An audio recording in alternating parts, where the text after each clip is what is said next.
Tôi đã chúng ta lục rốn ra các bạn đó thế mà. Số cái chơi một miền Bắc lục chấm thi ra cha.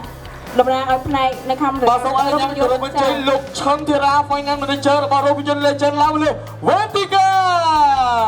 Con sa sắp ra cái dốc ra lịch sử sa cho tới đó cha.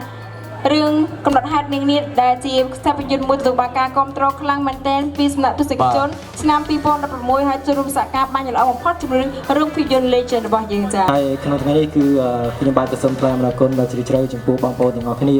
ដែលបានគ្រប់គ្រងនៅរឿងកំណត់ហេតុនាងនេះ នេះសូមមកlênមកខាងលើវេទិការបស់យើងហើយអបអរសាទរដែលនាងបានក្លាយជាតួឯកស្រីរបស់កម្ពុជាដែលទទួលបានការគ្រប់គ្រងច្រើនពីសំណាក់ទស្សនិកជននៅក្នុងប្រទេសកម្ពុជារបស់យើង ខ្ញុំ ចា៎ បាទសូមអនុញ្ញាតគោរពអញ្ជើញវត្តមានដ៏មានតម្លៃ ក៏របស់យើងចា៎ មានអារម្មណ៍មិនដែរសិតីថ្ងៃនេះបាទអាចមានប្រសាសន៍តិចទេបាទ ទីនេះឡើងដើម្បីជាការគ្រប់គ្រងនិងលើកស្ទួយដល់ចាស់វិស័យកុនខ្មែរភាពយន្តខ្មែរអញ្ចឹងឥឡូវជាចុងក្រោយនេះខ្ញុំមានតែ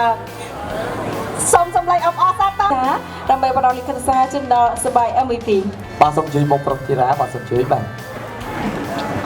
បាទ ចាដៃគូល្អសហការល្អមិនត្រឹមតែថ្ងៃនេះទេតែជាដៃគូជារៀងរហូតចា គឺរឿងស្នេហ៍ស្វាយគុណ4និងរឿងមួយទៀតគឺមុនស្នេហ៍លេខាដែល